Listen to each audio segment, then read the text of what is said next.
All right, can you guys see my screen? Yes, we Doing a can. quick check. All right, so hi, I'm CJ Dunn. Today I'm going to talk a bit about who I am, what I do, and how I think about my work. But before I get started, I wanted to do a quick land acknowledgement to recognize Hawaii as an indigenous space whose original people today are identified as Native Hawaiians. I'm currently in the Ahupua'a of Honolulu, in the Moku of Kona, in the Mokupuni of Oahu. And I've benefited so much being from Hawaii. It's something that I bring with me everywhere I go, in the work I do, the people I meet, and I'm forever thankful for this. So on the screen here, I just want to take a quick moment to look at this beautiful old map of Hawaii. You can see the engraved lettering on the map.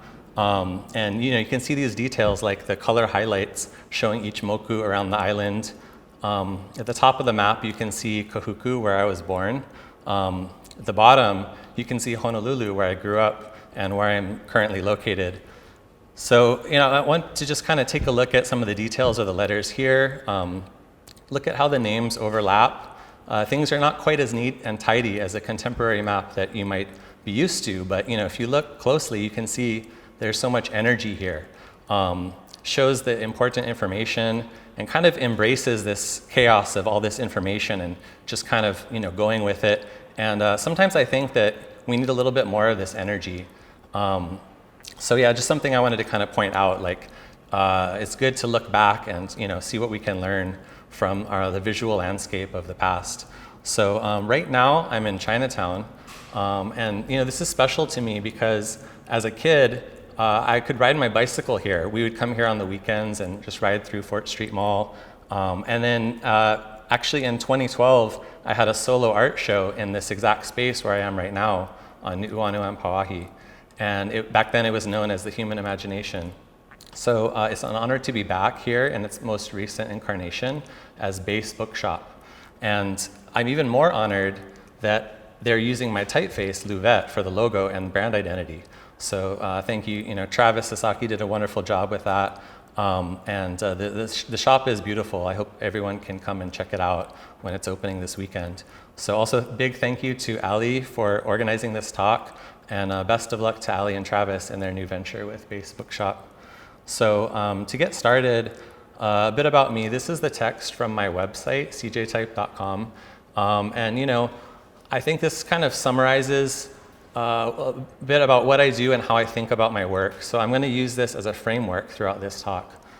Starting off with typefaces. So I think about a typeface as a raw material, kind of like a textile. And so people kind of ask like, oh, we have so many fonts already, so many typefaces that already exist, and so why would you need something new? The same is true for materials. Like you can make a garment using existing materials, but there's cases where that just isn't going to cut it. And so I think about these things in very similar terms.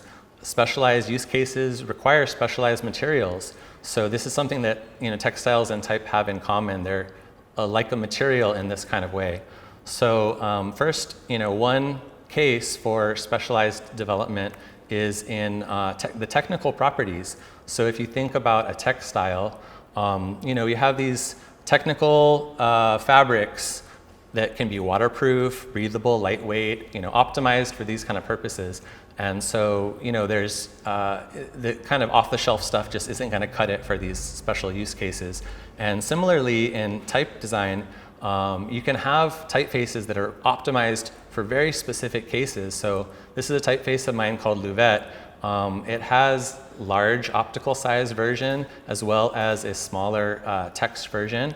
And so you can see that it's optimized in ways so that the hairlines are thinner for the large version, the spacing is a bit tighter, the descenders are a bit shorter, as well as all the way down through the different sizes down to text, where it gets thicker in the thin strokes, and these are kind of going to hold up under more adverse conditions, similar to how some of these materials are developed for apparel to hold up in these adverse conditions. There's another factor that can lead this kind of development is just the aesthetic properties. So if you think about in terms of a textile, you have these signature looks. For example, for Marimekko, this particular design symbolizes creativity. It was designed in 1964, and this is something that is instantly recognizable for this brand. And this is a kind of a parallel to what can be done with typefaces as well. For example, I made a customized version of my typeface, Dunbar Ultra Inline, and I made it for this Vietnamese restaurant in New York City called Bepga. So it has these surface details that are optimized and just only existing for this one particular brand at this time. And so you can kind of see in their menu when it shows up, has a signature look.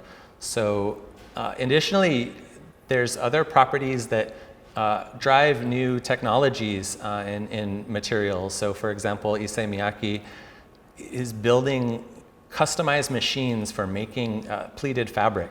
And a thing that I like about this kind of idea is that it is a signature look, but it's embedded into the material itself. It's not just on the surface printed on top of it, but it's inside the material. So typefaces can work this way as well. In this case, the typeface I'm using here, it's an unreleased design called Nurks, and it has a wrinkle axis. It's a variable font, which I'll talk about a little bit later in the talk.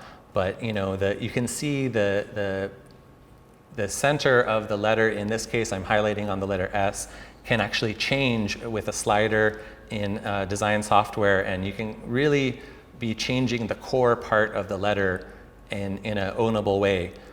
In this case, it was developed for a concert series called On the Music NYC, which I'm going to talk a bit about later.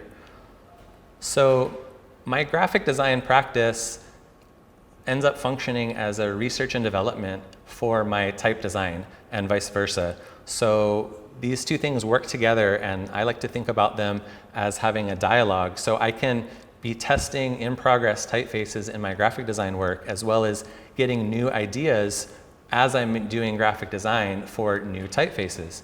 So I like to think about this as a dialogue, and when you get a productive dialogue going, everything is coming together. It's kind of building, and it's this kind of like positive reinforcement cycle. So I'm interested in embracing this kind of process, and it's a way to arrive at less obvious outcomes and it lead to some innovation. So this is something I want to talk a bit about throughout my work. So I am both a type designer and a type user, and so I can actually shift between these two roles when I am doing each of these processes, kind of from wearing my type designer hat to my type user hat, and I get these insights that I wouldn't get otherwise. So this is something that I really try to cultivate in my design process. And this kind of dialogue can work with clients as well. So going back to my type design work, I'm going to show a bit of my retail type designs. So those are ones that are available for licensing on my site cjtype.com, as well as through the Adobe Creative Cloud and typenetwork.com and a few other places. So one of the first designs that I made was called Dunbar. There's a series of weights and widths, just weights and X height versions. So we have on the left side of the screen, you can see the Dunbar tall, ranging from the lightest hairline weight all the way down to the heaviest weights and the ultra. And I've designed this as well as Dunbar low on the right side to be display variants of the typeface. These are styles that you can see if you look back through history, but I found that they weren't well represented in our current digital type landscape. So I thought, I want to kind of push these parts of the design space that we don't see as often. And then to round out the series, I designed Dunbar text to go with it for smaller sizes. So here's a graphic I made to show off the Dunbar tall styles. Like the super tall X heights is something that you would see in the pre-digital era a lot in the 60s and 70s in the kind of phototype era. And so I wanted to kind of evoke feelings of that and show this as something, hey, we might not see this as much, but I think it's really worth representing in the current type landscape. When making retail fonts, I'm also doing things like including arrows of all sorts, so it could work for something like wayfinding, for example, here. So, and my second release is called Louvette. As I mentioned, it's used in the Identity for Base Bookshop, but originally I was thinking a lot about editorial design, and I have these high contrast serifs, as you can see, that work really well when they're at their optimal size, but you need additional versions in order to work down to smaller sizes. So that was kind of a core concept of this typeface. You can see the range of weights here along with the italics, and this is an overview of the full series from the text smallest size through deck and display, and to banner, the largest optical size here. So that's just an overview of my current offerings on the retail front. So, but I want to think about other forms of dialogue, like I mentioned, as well as talking about dialogues with clients. So the first case study I want to show is with Vast, which is a global surf lifestyle brand. It was wonderful to be able to connect with the creative director, June Jo, and something that we had been talking about, how we could work together. I was looking up to the stuff that they had been making over the years, and so finally we were able to work on this recently for a collection that's coming out in spring/summer 2021. There's a little bit of a background of where they are as a brand right now, showing their online retail as well as the blog and social media. And as you can see, it's a globally focused brand. They have beautiful imagery, bold graphics and colors. So that's definitely something that I kept in mind with this collection I designed. So one of the early concepts I was showing was this idea, thinking about how we're all connected through waves, and the water that's around us connects us globally. It's something that we think about when we think about the environmentalism and thinking about the climate and how we need to take care of our earth and our oceans in particular. So I started visualizing some ideas that I had for how this could work in a clothing collection, and especially focusing on type. So here you can see I started laying out from very narrow and thin letter forms to very wide and bold letter forms using my typeface Pennypacker. So as I realized that this was making kind of a typographic wave pattern, and especially so once I started overlapping the letters. This became a core visual theme for the collection. So you can see that I formed this into the letter V, and I use that as a main branding element throughout.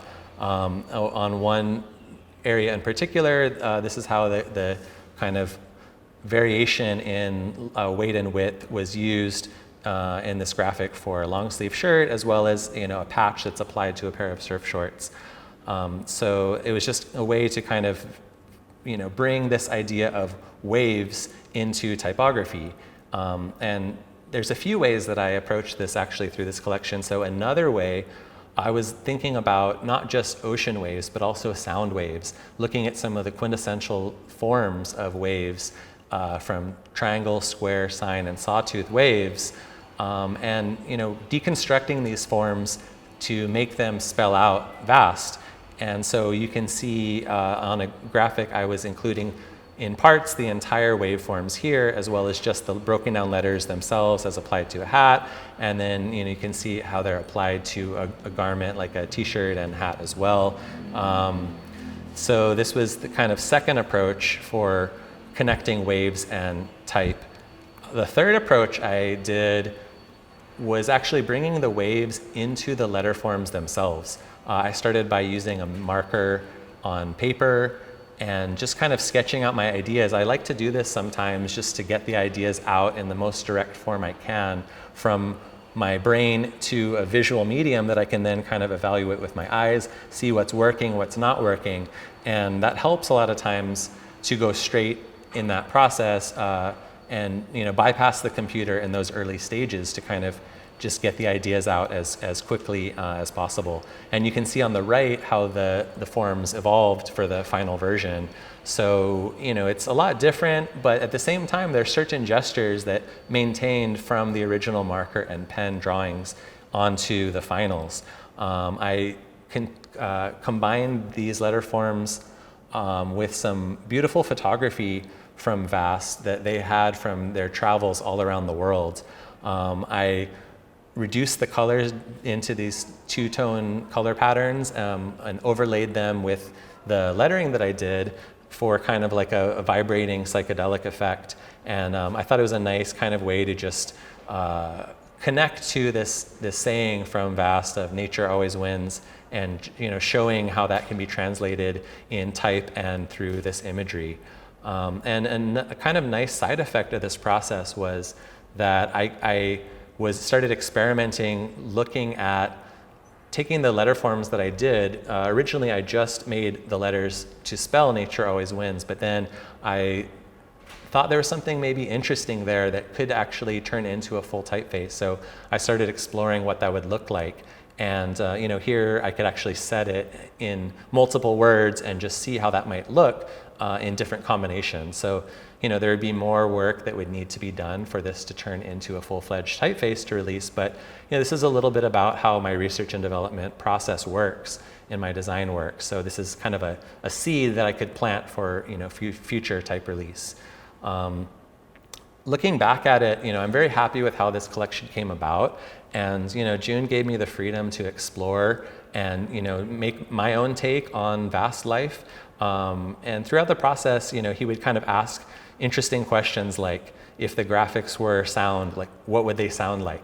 And this led to different ideas that we had about future promotional materials, including making a mixtape or making audio and visual elements to introduce the collection for its release. So it's just really nice having this kind of dialogue, being able to freely flow about different ideas and kind of just coming up with different unique ways to present the final collection.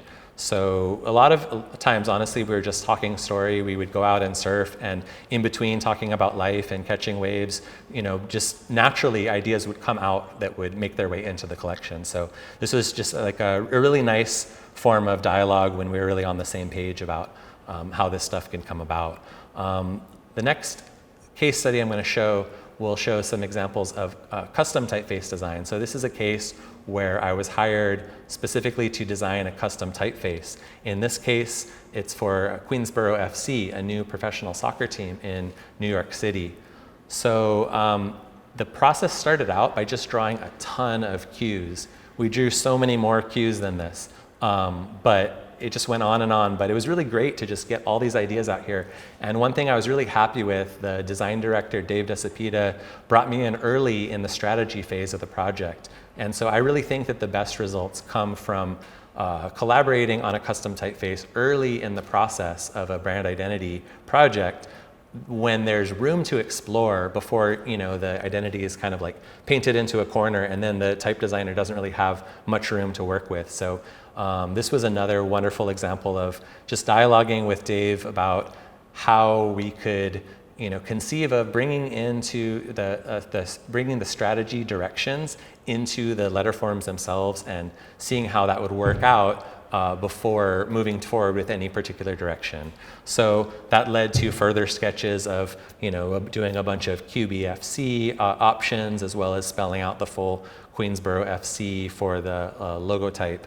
And we eventually settled on a couple directions for the logo type, which could potentially work as a typeface. So this was one option, just looking at upper and lowercase variants of this angled form, and it's seeing how it would work with the logo mark that we were developing at that time.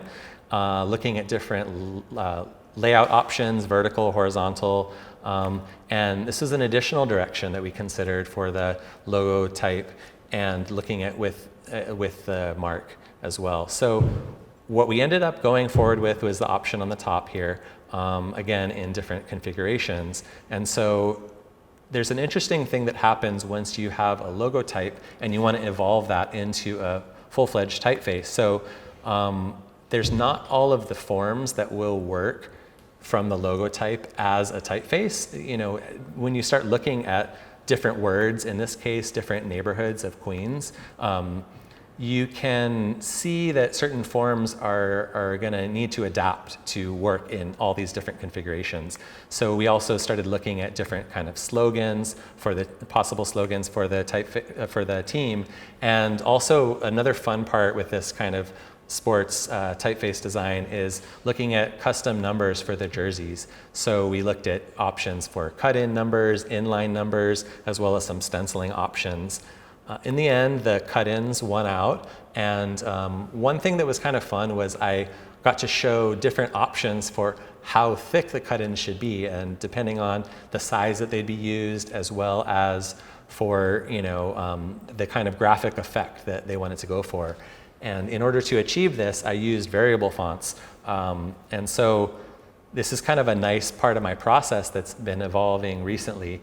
So I'll talk shortly about how that all works out. So this was the logo mark and lockup that I think I liked the best out of the process. I think it evolved a little bit more since then, but I was really happy with that we got this far, and the typeface in its final incarnation, as well as those cut-in numbers. So it's been really great seeing how this can get applied to all these pieces of merchandise, to the social media, video for the team. And even, they posted the shaka with a keeper glove, which I loved. I had nothing to do with it, but it's just nice to see. And so looking back, this project, it was great. Like I mentioned, working with the design director, Dave DeCipita, early on in the strategy phase, that's something that I really try to push when I'm working on new type design projects. And it's really the way to go. And I think he really listened to what I had to say in those early phases. He kept me in the loop with feedback they were getting from the client, and gave me a chance to kind of have input into how that would affect some of the type directions. So this was just a model project for me in terms of working closely with the brand design team on the typeface direction, including logo type and mark. So quickly, I'm going to do a little interlude to talk about variable fonts. I've mentioned them a couple times throughout this talk, and so they actually are a good overlap between the making type and using type. They've affected both parts of my work in this regard. So this animation was shown in the last section, which showing variable fonts, and this is something where I think back to the material metaphor, and so new materials can make use of the latest technology, and I think the same is true for type. So sometimes you see these innovations in materials. If you can remember anyone who saw these thermochromic pigment prints, also known as hypercolor. And this is something where there's a piece of material that would actually change when you touch it. When it's hot, you can see the fabric change. And so, also there's technology for silk that glows, or carbon nanotube textiles that cools when you're warm and warm you when you're cool. So type has similar developments. And for us, the latest technology has been variable fonts. So briefly, to sum them up, this technology that allows you to have multiple font styles in a single font file. So you can have what we call different axes from different weights, different widths, different X heights. And in my typeface Dunbar, which was released in 2016, it was actually the first retail variable font. And I was very proud of this fact. It had an X height axis, weight axis, and also optical size axis. So my typeface Louvette also contained optical size axis as well as a weight axis. And these are ways that you can kind of give more control to the type user. And the typeface can actually change in a dynamic way. Instead of just having to switch between a regular and a bold, you can actually get something that's in between. So some examples of variable fonts in use. A great example, I think, is expressive typography. So you can see here in Adobe Illustrator, you can change the weight of the typeface just by small amounts in between styles, just using a slider. And you can change the X height as well for Dunbar here. And then quickly, you're going to be able to see the slant of the typeface change, so the way you would think about an italic changing. So this is kind of new type possibilities that are opened up from this. Similarly, this is an example of how it works with Louvet. And the great thing about this is there's been a pretty quick adoption in this technology. So this is already working in all the like Adobe software. You know, some things are not perfect. It's still relatively new, but all the major browsers support it, and it's you know, really encouraging to see this latest type technology. So I try to embrace it in my process. There are certain cases I see here, like for example, with Louvet, you know, I realized I could make the descenders get shorter in this case where you have the descenders crashing with the ascender in the line below. Additionally, in this concert series I designed, I wanted to have the dates of the concert fill out to use the space as best as it could. So in this case, you know, you have a bunch of different concert dates, and some of them are going to be wider, some of them are going to be narrower, and with variable fonts you can change them in small increments so they fit the space and you know, to maximize the fit so they look as consistent as possible. Finally, I'm going to show in how they work in InDesign for those designers out here. You can use them with character styles, which I love. So you can be changing the styles, and every place that's using that character style is going to be changing live in your preview. So they're very useful, and they've totally infiltrated my design workflow.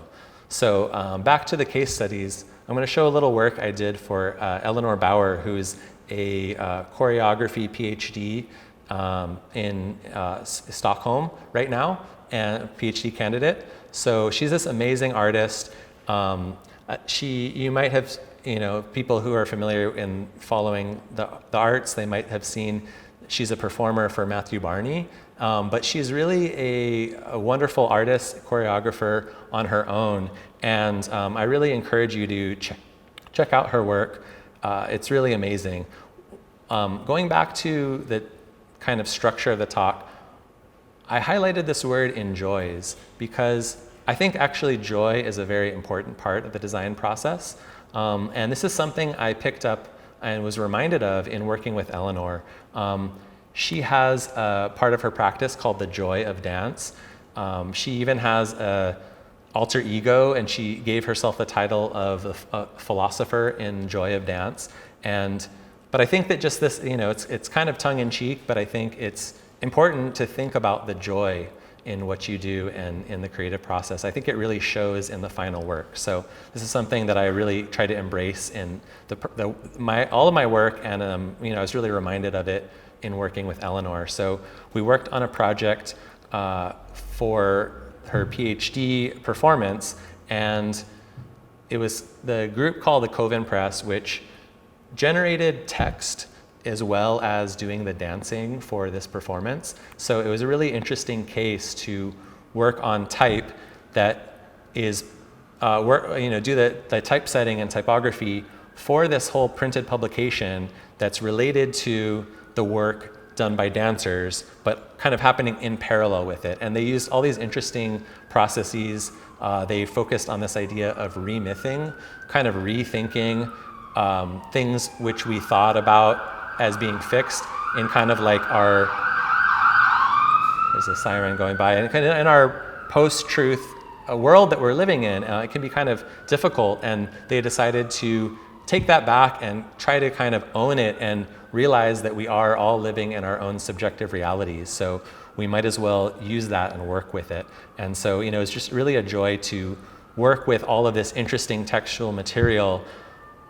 Talk to Eleanor about what was going on when they were generating all of this text and kind of finding ways to represent it visually. And so it was also a great case of research and development. I got to use one of my unreleased typefaces, in this case, this old style serif here, and it made perfect sense to use it with the content of the text that was in this publication. So I was working as well with this lettering done by Eleanor for the cover here, and these amazing diagrams kind of showing how their whole dance organization worked together. So just, you know, really the thing I want to highlight about this project was focusing on the joy and kind of using this as an opportunity to rethink what I do and rethink kind of assumptions that I make going into the design process. They were really experimental with their process and coming up with all of this material, so I tried to be similarly experimental.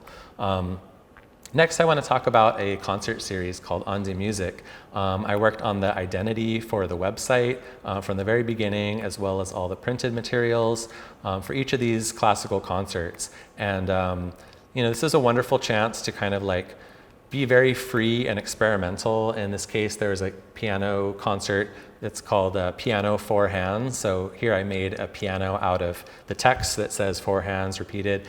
And just having the freedom to kind of make new programs every single for every single concert, which happened every month or two. And it was another great testing ground for my typefaces that were in process. In this case, I used Dunbar and Pennypacker, which was unreleased, as well as for the next season, I used Louvette before it was released. So you can see the different colors we use. And a great thing was working with the music director, Shin-Ae Kim, and kind of coming up with what color palette we'd use for each of the concerts, which sometimes depended on the theme of the music, the performers, the season that it was happening, or just kind of an intuitive feeling of like what made sense for each of these pieces. So again, for this most recent season, I used an unreleased typeface called Nurks here, and I really got to be free with different programs. As you can see kind of the overview of the series here. Unfortunately, not all of these things happened because due to COVID, not all the concerts were able to happen. But I really am proud of how this all turned out. So, I just wanted to kind of, show all of this stuff, and was thankful for the opportunity to work on all this concert series with Shin-Ae. The next case study I'm going to show quickly is an artist called Carolyn Pennypacker Riggs, which is where my typeface Pennypacker came from. She was the first one to use the typeface for one of her performances, and she then commissioned me to make a bunch of posters using various typefaces, but also using these elements which she made herself for the performances. She makes sculptures as well as costumes. She works with costume designers. She writes songs and movements with groups of people in these performances. So she really works fluidly across many different artistic mediums. So it's always a joy to kind of take the information and images and concepts that she's working with and try to translate them to the visual materials. So, for example, she sent me these photos of clothing that was kind of formed in different orientations, and I arranged them on the page to kind of be descending down the page, which went along with the thematic content of this performance. You can see the type on the back of the program also kind of mimicked this flow. And so I was really doing a lot of responding to like what's going on in the performances, in the spaces where these performances are happening, in making the visual materials for them. In this case, the performance was happening in this beautiful space which has these circular forms and kind of light coming down from the ceiling. So that made its way into the circular type with the different lyrics of the performance kind of surrounding that shape. And you can see a close-up of the photo from the space where the performance happened. Some amazing imagery that she would send over would be like this mask that she made out of paper mache with her fingers through the mouth, kind of like a forked tongue. And I couldn't help but make this type that's kind of coming out of each of the fingers in the circular form. It was so much fun kind of just responding to each of the performances, the names of the performances. In this case, Ritual for Democracy. It just made so much sense for democracy to be broken in this kind of way, which totally went along with the theme of the performance. Everything's kind of askew, not quite balanced. It's all about how we're divided and split. So just so much wonderful stuff to dig into visually with all of the content of these performances. So finally, she did this amazing program. It was an opera about compost for a public works triennial in Los Angeles. And So many amazing things about this. For one, the back of the poster has this food recovery hierarchy pyramid, kind of showing ways to avoid wasting food. It's also bilingual in English and Spanish, and that gave me an opportunity to think about how the English and Spanish texts relate to each other, kind of giving them equal positioning in the design, but also giving them their own feel and identity. And then the lyrics for this performance are coexisting next to the pyramid, and I decided to, instead of keeping them totally separate, I wanted the English lyrics to accompany the Spanish food hierarchy pyramid, food recovery pyramid, and for the Spanish lyrics to be next to the English food pyramid. So, to really kind of bring these things together as much as possible. So working with Carolyn, there's just been so many amazing opportunities to kind of like do bilingual design, think about how we can work in multiple contexts with multiple medias, as well as making posters that have a use after the event has concluded. So the last little case study I'm going to show is work that's for my own Type Foundry. This is a case where I love to reach out to artists and designers and developers that I look up to, and it gives me a chance to work with these people who I don't always get to work with. So for example, in this risograph printed specimen I made for Louvette, I reached out and was able to get some text written by Eleanor Bauer, and this was really amazing to have included in the piece. And if you get a chance to check it out, please check out this specimen. You can read the text. It's here for sale at Base Bookshop if you're interested. But even if you don't buy it, just read her text, because it's really pretty amazing and inspiring. For my own website for CJ Type, I worked with this amazing designer developer named Vanna Vu. One of the hard things being a designer is it's always hard to have the perspective for your own website. And so bringing in someone with an outside perspective really was helpful. I mean, she made these ways of interacting with variable fonts that really kind of blew my mind and felt just kind of fun to just toggle through different styles. She made them animate, so you can kind of see how they grow heavier and lighter, and kind of even just going between Roman and italic, really to give you a feel of what the typeface family is like. And I also made, for promotional materials for Louvette, I made an augmented reality iOS app. There's a wonderful, talented developer named Andrew Johnson who made these kind of technical aspects of the application work so that when you go close to the letter forms in the augmented reality space, the hairlines get thinner. As you get farther away, the hairlines get thicker, so they kind of hold up from a farther away reading distance. It gave like a really novel way to kind of look through a typeface in this space which you wouldn't normally see it in. So I was able to take this app around the world, in Berlin, in Tokyo, Japan, and even here in Ala Moana Beach Park in the bottom left corner, and just use the app to see letters in different contexts and kind of give people a chance to look at letters all around them. Another nice piece from this series was shooting with some video that I shot in a snowstorm in New York City. I worked with Luke Aguinaldo to edit the video together, along with Anton Patzner to create an original score for this video that I shot. And it was really a joy to work on making this stuff, and just a chance to work with some people who I really look up to and love to collaborate with. So you can see, here's a little sample of the video. We can maybe look at this a little bit more later, or you can see the full thing on cjtype.com. But it was just a chance for me to kind of like present type in a way that I hadn't seen before. So I encourage you to go to my website, look at the full thing. The music is kind of haunting and beautiful in a way that I really love, and I think Anton just totally nailed it. And as far as the pacing goes, I think Luke totally nailed that as well. So it really makes me happy to kind of bring these different creative people together for my Foundry promotions.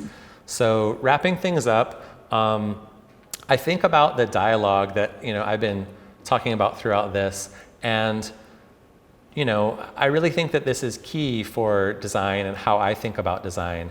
I really try to make an effort to intentionally dialogue throughout the process, and I think that there's many types of useful dialogue out there. They may vary for your own projects. These are just some of the ones that I think about, but there's so many others that are out there that you can cultivate in your work for all the designers out there and just creative people in general. So one thing I think about is how can we rethink the design process to kind of focus more around dialogue? There's this cliche that we've all heard that, everyone is a storyteller and they kind of frame everything as storytelling. And for me, I think that, we can do better than that. And I think, being from Hawaii, something that jumped out to me is like, what if we instead focus on talking story? Does that make more sense for the design process? Is there something that design can learn from Hawaii? And so for those who are tuning in who are not from Hawaii, look up talking story. You can look in Pigeon to the Max, for example, or, I think that, anyway, just talk to someone who's from Hawaii and, they'll let you know what that means. But just briefly, I think if we kind of break it down, talking story is about us. I think it promotes dialogue in a way versus storytelling, can feel more like a monologue, just talking about me.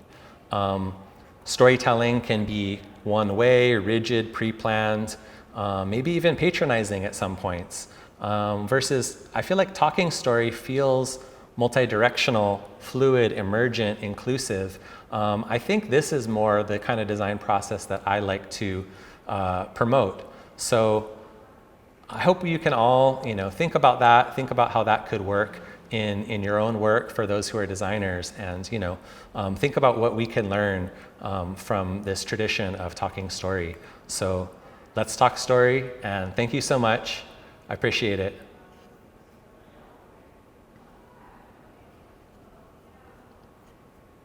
Ladies and gentlemen, CJ Dunn. He just finished his particular presentation. I think he's going to come join us in just a few minutes. Round of applause from everyone in the audience. We're going to take a moment, let him get back onto camera. In the meantime, though, I encourage everyone who's watched up to this point to go ahead and begin asking those particular questions. We're going to dialogue and talk story for about, I want to say another 20 to 25 minutes. We want to be respectful of CJ's time, but also I want to give you the opportunity as you as an audience to kind of contribute to that. And to start us off, CJ, thank you so much for joining us. Thank you so much for giving us a really great granular view of that overall process, but also really kind of keying in on really understanding your intention of making something that is not static. That was something that kind of existed throughout, was that idea that you wanted that sort of energy specifically in something that is very static in typography, where very on a very flat plane, it's very presentation flat. The one thing I did want to ask, and you alluded to it a little bit in your work with the Pennypacker series with the Pennypacker font, the typography specifically in the English language, I find it to be very limiting in the sense of very little grammatical marks, little accents. Yep. When we talk about dialogue, I was wondering, is typography design for other languages a facet of design right now that you think designers can kind of take on? Definitely. Yeah. And you guys can hear me and see me and everything now? Is it working? Good. Yeah, no, most definitely. I think I think that's an interesting point, and I do think English is limited in that sense, where we don't have the diacritical marks very much compared to many other languages, and so. But I do include a lot in my typeface designs, especially like for the retail designs in particular. And I'm always happy, like that chance when I got to work in English and Spanish bilingual. Mm-hmm. Also, I showed a little bit of work from the Vietnamese restaurant, and that was a chance to draw these Vietnamese diacritics, which I previously didn't have. You know, it is a significant amount of work, but I'm happy to do it and to learn about it. And I think that I want to do more of it. It's something that you can really dig into for a long time. And this is all to say that the work that I'm doing is focusing on the Latin script, right? Not even talking about Arabic, Chinese, Japanese, Korean, all of the Indic scripts. So there's so much that you can really dig into. And you know, my knowledge is really only a tiny part of what's out there. But yeah, any chance I have, especially in a project with like a context where it's going to be used, and then especially when I can kind of dialogue with those particular communities that are going to use these typefaces or read these typefaces, I'm always looking forward to those kind of opportunities. And even if that's also just kind of collaborating, reaching out to another designer, like I know designers who specialize in Arabic, I know designers who specialize in Japanese and Chinese and Korean. And you know, I've been actually pitching for projects that I've worked on, like, you know, can we expand this out? And then can I bring in some of these designers? I'm just so anxious to work with any of these people and incorporate the multi-script type of design. That's very exciting to me. I asked that selfishly, because, you know, I remember having a very interesting conversation with someone about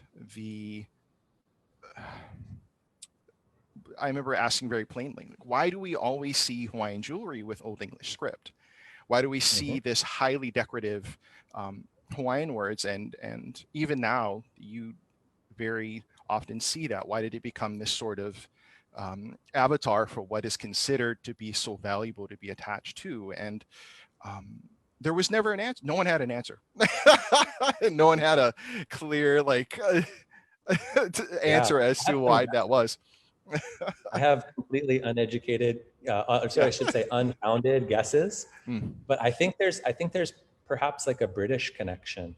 You know, if you think about the history of Hawaii, and you know, I think there was a strong connection between the monarchy and like the British royal crown, and so I don't know. I'd be curious to talk to someone who actually knows. I would as well, in the sense of just coming to understand that, and that was the guess that we had as well, in that sense of that I think that attachment to that particular culture, one as especially post contact and that sort of ascension of the elite and that sort of post-colonial, well, in that time, that regal look was Old English, that legitimacy, specifically when we take the Hawaiian language and take something that's very verbal and very oratal, and then transfer that to print. You want to give it a station, and I think that's sort of where it came from. At least that was the between us talking story at that time. It was the best thing that we could come up with, is because it was one of those things where, like an Aloha shirt, where someday someone just said, let's do this, and it just takes off, and it just becomes a sort of iconography visually that ends up being very much Hawaii, and no one can explain why. It's kind of rad. Anyway, we'll talk about that as nerdy.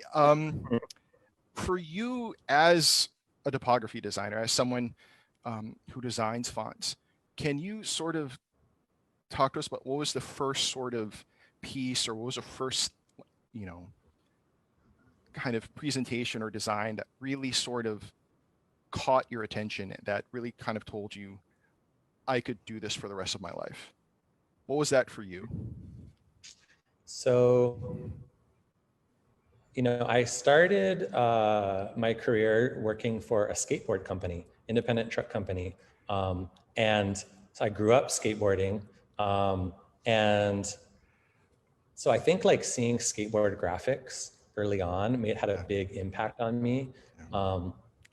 And I got lucky enough. I went to my undergrad in Santa Cruz, California, which is where Independent is based. And I got an internship while I was still in school that led to a full-time job my senior year, and then just kind of carried over after that. So I really learned on the job. And but I remember this moment where I was, it kind of, my job was to design graphics. And in this case, it was t-shirt graphics since it's a truck company, but, people sitting next to me were designing skateboard graphics themselves. And I thought that was really cool as well. But I would see designs that used, one typeface, one style, and very few elements on the page, and they looked really nice. And then I would say, ooh, they used Futura. Okay, I'm gonna make something simple and use Futura. And then like mine doesn't look good, and theirs does look good. And I'm like, what's the difference? And I realized that the answer was typography, knowing how to adjust the size of the type, how closely it's stacked, upper and lower case, different size relationships, if the headline versus the text below it, and I really kind of went off into just this rabbit hole that I've been going down ever since, honestly. When I moved to New York after that, and I just started taking every single typography class I could find. There's an amazing teacher named Ed Bangat who sadly passed away this year. But actually, you see his typeface and ones that he has designed all over Hawaii. Actually, there's one called Tiffany that's used on the garbage trucks, for example, or even you see there's many kind of municipal design elements that you see from that kind of era. He was a big type designer from the phototype era, and I think that's just around a lot of the time when a lot of stuff in Hawaii was being kind of systematized design-wise. They're kind of like making things standard. So actually, I got to know who he was as a designer and got to study with him.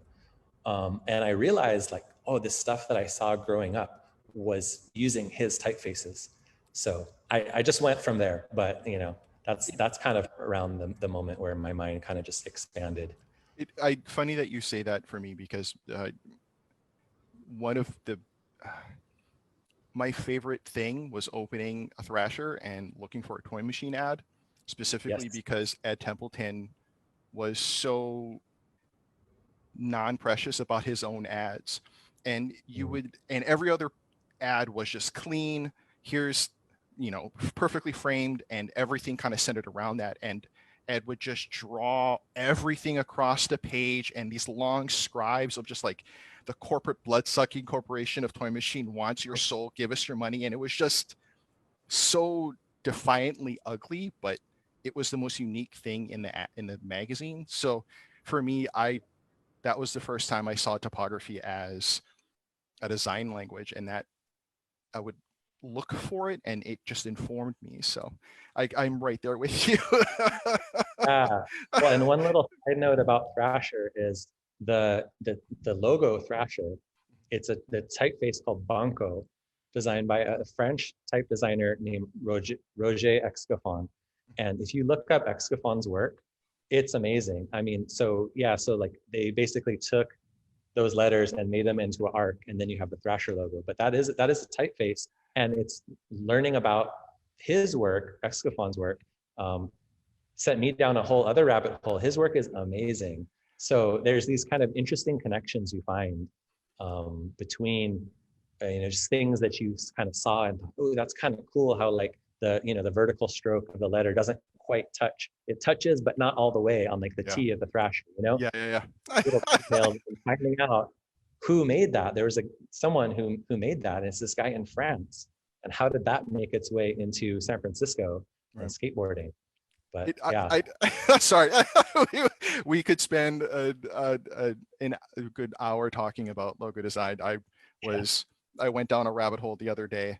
I was looking at Nadas Kalpas, all of his script work that he did with Quicksilver, and then how that informed the chocolate logo, and how Rex Stone did that sort of work with the chocolate logo, because that's like, just as a skateboard graphic, it's really it always handwritten. You can tell someone drew it out, and it got transferred digitally like that. Yeah. that informative was Yeah, just there, but even just now we my see that language. it it I think that's something that a lot of people don't get um, kind of cued in on. They kind of stop at that looks good. You know, there's never the next step of why does that look good or where did that come from. I Hmm. wanted to go back and talk to you about the Queensboro kind of process with the football club, because you one talked about the design process of having literally just drawing cues, drawing logos. And then you had this very quick, interesting kind of visual representation of where you went out into Queens looking at what Queens looks like in New York. Hmm. And what are the challenges for designing for something or a place that has such a strong identity? You talked about Yeah, being from the beginning of that process, but also you're designing, a logo for Queens, New York, which has a very strong identity, but also for something like a football club where people are going to inject their own identity into it and having to combine those. What were the challenges there developing that logo and really understanding you're not just going to just make CJ Dunn's version of Queensboro? You know what I'm saying? How does that yeah. work? Well, yeah, I was working with a wonderful team. The agency that was leading the process, Mhm. Carbon Smolin Agency, um, and which is a part of another agency called 50,000 Feet. So working primarily with this design director, Dave Desapita, he was wonderful to work with. And, their team really just kind of, they did all this research. They did, focus groups, talking to people in Queens, talking to people in the soccer community there. And so I think that's really the kind of work that the kind of legwork that grounds this type of process. So I was, lucky that I could just be the type specialist on the Mm. team, and they could bring in all this information and talk about what it means to be from Queens, playing soccer in Queens. And I mean, I was very happy when they came to me to work on this project, because I just knew like um, Queens is such a vibrant borough. Out of New York Mm. City is a vibrant city, but Queens specifically, there's something like over 100 languages spoken natively in Queens alone. Wow. Um, and so you have people coming from all over the world. And one thing that was interesting is that, like, say in the US, soccer still seems like, it's getting more and more established, Mhm. but it doesn't have the same kind of foothold that it does throughout the rest of the world. Right. Um, but notably different is, like, in Queens, you have people who were born in countries all over the world that moved to Queens. So for them, it's not some new thing. They have all of that kind of history that they're bringing with them. So, that was something we really tried to kind of acknowledge and to not water it down. We know, like, we're talking to like people who really know, they live and breathe this stuff. Um, and yeah, there was definitely the conversation that, like, this is for the soccer team, but it's also going to be kind of a uniform for Queens. I mean, sports teams have that function. People will wear, like, whether it's Yankees or Mets, they wear that as their kind of like New York uniform. Um, so we had to kind of keep that in mind, that it's going to be more than just like the jerseys on the field. Um, yeah, there's a huge process. So I was just very thankful to be part of this wonderful, brilliant team, um, and just kind of take all of this research that they were bringing in and start to kind of think about how that would relate to different letter forms. And some of it is kind of intellectualizing these things and kind of looking at, I referenced the signage, like kind of old signage from the New York City subway station for Queens Plaza. That was a huge influence on us. And it had this kind of like immediacy.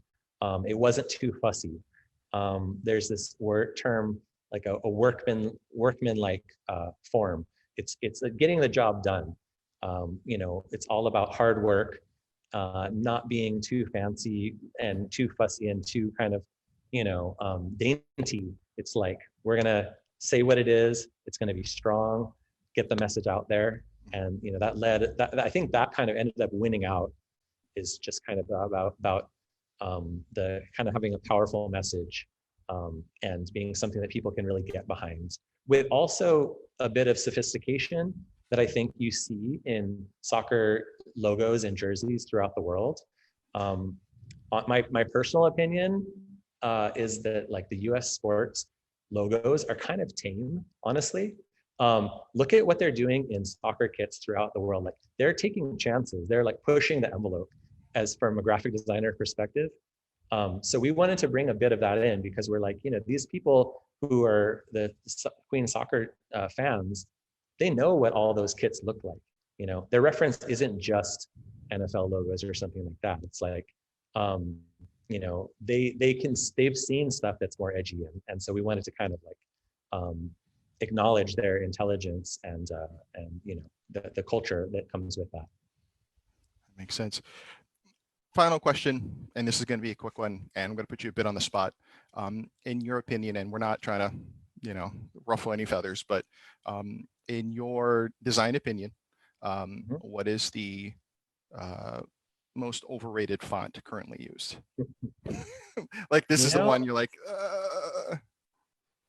I don't know. I mean, that's kind of like the flip side of the question of like, what's your favorite font?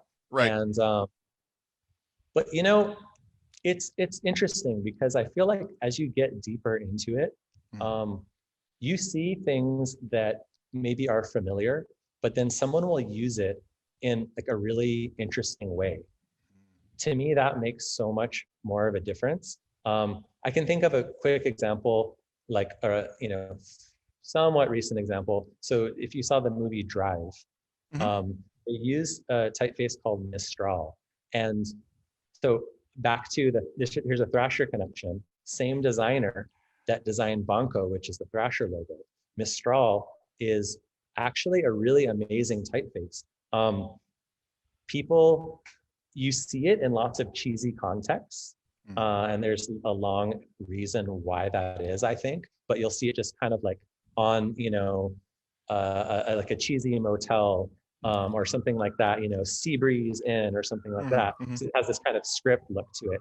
But when it's used well, it's a really powerful design. So actually, I'm more interested in seeing people take something that might be played out, but put a new spin on it, use it in an interesting way. So I think that maybe it's kind of lazy to think that this is overused, so I can't use it. It's kind of like a challenge for designers out there, I think. So this is kind of like not really answering your question. No. But I will say one thing is that so there has been a trend, and you see it a lot for like kind of corporate startups, and a lot of like Silicon Valley companies, that they will use kind of like homogeneous sans serif designs, and you see like I think similarly, it's not just the typeface they use, though those could be better, more interesting, but they also will use it in a really predictable and kind of boring way.